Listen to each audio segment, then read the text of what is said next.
శివాయ. ఓం నమో నారాయణాయ. కర్మ నివారణ నరదృష్టి నివారణ కాల భైరవాయ నమో నమః. ఓం కాళకాలాయ విద్మహే కాళాతీతాయ ధీమహి తన్నో కాళభైరవ ప్రచోదయాత్. హరి ఓం. మా ఛానల్కి స్వాగతం. చూస్తున్న వీక్షకులకు ప్రేక్షకులకు ప్రియ కాళభైరవ భగవద్బంధులకి స్వాగతం పలుకుతూ మమ్మల్ని ఎంతగానో ఆదరిస్తూ ఉండబడినటువంటి ప్రియ సోదర సోదరీమణులకు జ్యోతిష్య అభిమానులకు సనాతన ధర్మ సంరక్షకులు అందరికీ కూడా జ్యేష్ఠమాస పూర్ణిమ జ్యేష్ఠాభిషేక ఆశీస్సులు అని చెప్పి గమనించాలి. 16/5/2026 నుండి 31/5/2026 వరకు పుట్టినటువంటి వారందరికీ ముందస్తుగా జన్మదిన శుభాకాంక్షలు. గతంలో వివాహం చేసుకున్న వారికి వివాహ వార్షికోత్సవ శుభాకాంక్షలు. ద్వాదశ రాశుల్లో గ్రహ గమనాల్ని ఒకసారి పరీక్షిద్దాం. మేషరాశిలో 8 సంవత్సరాల తర్వాత కుజ భగవానుడు అధిక జ్యేష్ఠమాస సందర్భంగా స్వక్షేత్రంలో కుజ సంచార స్థితి. వృషభ రాశిలో రవి బుధ సంచార స్థితి. మిథున రాశిలో 12 సంవత్సరాల తర్వాత గురు శుక్ర సంచార స్థితి. సింహరాశిలో కేతు సంచార స్థితి. కుంభరాశిలో రాహు సంచార స్థితి. మీనరాశిలో శని భగవానుడి సంచార స్థితితో ద్వాదశ రాశుల్లో గ్రహ గమనాలు ఈ విధంగా ఉన్నాయి. కుంభరాశి వారికి ఒకవైపు ఏలనాడు శని చివరార్ధ సంచార స్థితి జరుగుతూ ఉండబడిన కాల సమయంలో 8 సంవత్సరాల తర్వాత అధిక జ్యేష్ఠమాస సందర్భంగా కుజుడు తృతీయంలో స్వక్షేత్రంలో సంచారం చేయడము ఇది అద్భుతమైనటువంటి రాజయోగానికి సువర్ణపు కాలంగా భావించగలగాలి. కుంభరాశిలో ఏ నక్షత్రాలు వస్తాయి అనగా ధనిష్టా నక్షత్రంలోని 3వ పాదం 4వ పాదం, శతభిష నక్షత్రంలో 4 పాదాలు, పూర్వాభాద్ర నక్షత్రంలోని 1, 2, 3 పాదాలు కలిపితే కుంభరాశి. రాశాధిపతి శని భగవానుడు. వీరికి రాశిలోనే రాహు, సప్తమంలో కేతు సంచార స్థితి. రాహుకేతుల మధ్యలో సకల గ్రహాలు ఉన్నాయి. ప్రేమికులు చాలా జాగ్రత్తగా ఉండాలి. భార్యాభర్తల మధ్య అన్యూన్యత అవసరం. ఏదైనా బహుమతులు ఇచ్చి పుచ్చుకోవడం వలన ఆహ్లాదకరమైన ఆనందకర జీవితాన్ని పొందడానికి అన్ని ప్రయత్నాలు చేయాలని చెప్పి గుర్తుపెట్టుకోగలగాలి. నమ్మకం లేని చోట జీవనం ఉండదు. జీవనం లేకపోతే మనిషి మనుగడే లేదు అని చెప్పి గమనించాలి. కారణం ఏమిటనగా కుంభరాశి జాతకులు నిత్యము ఏదో కొత్తదనం ఆలోచన చేస్తూ ఉంటారు. ఏదో కొత్త పనులు ప్రారంభించాలని చెప్పి తల నిండా కొత్త ఆలోచనలు, పాత పనులు మోస్తూ, బాధ్యతలు మోస్తూ, అనేక రకాల కమిట్మెంట్స్తో నిత్యము పోరాట యోధులు ఎవరయ్యా అంటే కుంభరాశి జాతకులే.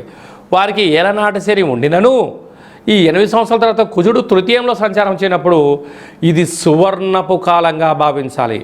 ఎన్నడూ లేని విధంగా భూములు క్రయ విక్రయాలు, ధనం చేతికందడం, కోర్టు సమస్యలు తొలగిపోవడం, అన్నదమ్ముల మధ్య వాళ్ళకు మంచి ప్రేమానురాగాలతో కలయిక ఉండడము, ఆధ్యాత్మికమైన తీర్థయాత్రలు చేయడము, ఉన్నతమైన జీవితాన్ని పొందబోతున్నాడు. అర్ధాష్టమ రవి బుధ సంచార స్థితి ఉన్నప్పుడు దయచేసి ఆనందం ఉన్నప్పుడు మనము పెద్దవాళ్ళు చెప్తుంటారు ఆవేశంలో నిర్ణయాలు తీసుకోకూడదట, ఆనందంలో ఉన్నప్పుడు వాగ్దానాలు చేయొద్దట. వాగ్దానం చేశారా రాబోయే కాలంలో మీరే బలిపశు అవుతారని చెప్పి గమనించాలి.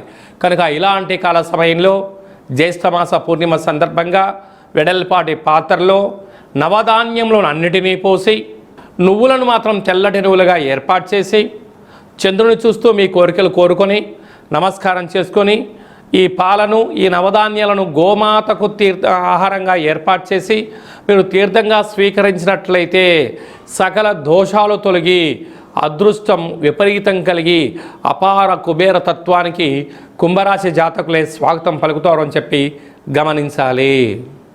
మే నెలలో ద్వితీయార్థంలో ముఖ్యమైన పండుగల గురించి క్లుప్తంగా సవివరంగా సంపూర్ణంగా తెలుసుకుందాం.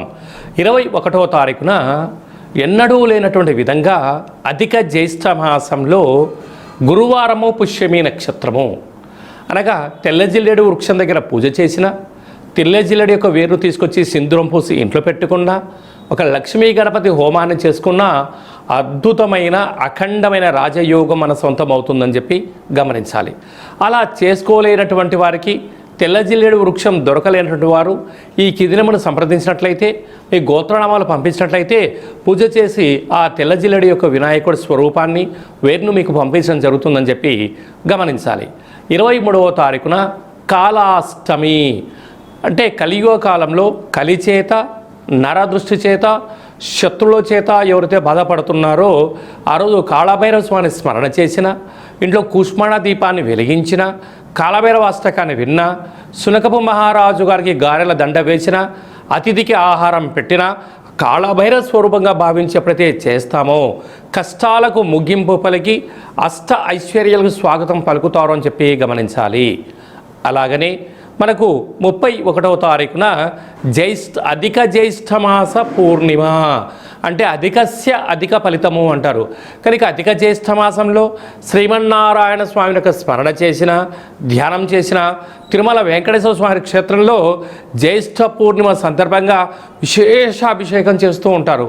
కనుక మన గృహంలో వెంకటేశ్వర స్వామివారి స్మరణ, పూజను, ఒక తులసిపాలను సమర్పించిన అంతే పుణ్య ఫలితం ఉంటుందని చెప్పి గమనించాలి.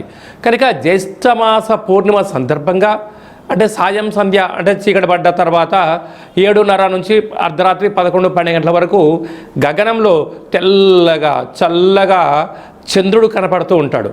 కనుక ఒక వెడల్పాటి పాత్రలో పాలు పోసి అందులో 1 కానీ 5 కానీ శక్తి అనుసారంగా కొన్ని ముత్యాలు వేసి మీ మనసులో కోరిక కోరుకొని ఆ చంద్రభగవానికి నమస్కారం చేసుకొని ఈ యొక్క పాలను తులసి వృక్షానికి పోసినట్లయితే అద్భుతమైన ఐశ్వర్యము, లక్ష్మీ కటాక్షము, శ్రీమన్నారాయణుడి యొక్క ఆశీస్సులు ఉంటాయని చెప్పి గమనించాలి. అలా కుదరలేనటువంటి వాళ్ళు ఎవరైనా ఉన్నట్లయితే ఈ కింది నెంబర్ సంప్రదించినట్లయితే మీకు ఆ జ్యేష్ఠమాస పూర్ణిమ సందర్భంగా గగనంలో ఉండబడిన చంద్రుణ్ణి పాలల్లో దర్శింపచేసేటువంటి వీడియోను షూట్ చేసి మీ గోత్రామాలతో పూజ చేయించి ప్రసాదం మీకు పంపించడం జరుగుతుందని చెప్పి గమనించాలి. అలాగనే మీ వ్యక్తిగత జాతకం తెలుసుకోవాలనుకుంటున్నారా? మీ యొక్క పేరు, పుట్టినటువంటి తేదీ, నెల, సంవత్సరం, పుట్టిన సమయం రాసి వాట్సాప్ ద్వారా పంపించగలరు. 100 సంవత్సరాల జాతకాన్ని రాసి పంపించి పుట్టినప్పుడు గ్రహ గమనాలు ఎలా ఉన్నాయి, ప్రస్తుతం ఎలా ఉంటున్నాయి, రాబోయే కాలంలో ఎలా ఉంటున్నాయో సవివరంగా సంపూర్ణంగా తెలియజేయడం జరుగుతుంది. అలాగే డేటా బర్త్లు లేనటువంటి వారికి మీ పేరు యొక్క మొదటి అక్షరాన్ని అనుసరిస్తూ రాశిని తెలియచేస్తూ రమణ శాస్త్రం ద్వారా అనగా గవళ ద్వారా భూత భవిష్యత్ వర్తమానం తెలియజేయడం జరుగుతుంది. ఈ కింది నెంబర్ని అపాయింట్మెంట్ తీసుకొని సంప్రదించగలరు. అందరికీ ఐశ్వర్యాన్ని, ఆనందాన్ని, అధిక జ్యేష్ఠ మాసంలో ఉండబడినటువంటి ఫలితాలు అందరికీ ప్రసాదించాలని కోరుకుంటూ మనసారా ఆశీర్వచనం. శతమానం భవతి శతాయు పురుష సతేంద్రియ ఆయుష్యేవేంద్రియే ప్రతిష్టతి ధనం ధాన్యం బహుపుత్రలాభం శత సంవత్సరం దీర్ఘమాయు సర్వే జనా సుఖినో భవంతు లోకా సమస్తా సుఖినో భవంతు సర్వం కాళభైరవ దేవతార్పణమస్తు. హరి ఓం. ఈ వీడియో నచ్చినట్టయితే లైక్ చేయండి, అనేక హిందూ భగవద్బంధులకి షేర్ చేయండి. ఆధ్యాత్మిక భక్తి సమాచారాన్ని అందరికన్నా ముందుగా మీరు వినాలి అనుకుంటున్నట్లయితే మా ఛానల్ని సబ్స్క్రైబ్ చేసుకొని గంట సింబల్ ప్రెస్ చేసి ఆల్ అనే బటన్ని నొక్కి ఈ యొక్క ఆధ్యాత్మిక సమాచారాన్ని అందరికీ తెలియజేయ. సర్వే జనా సుఖినో భవంతు.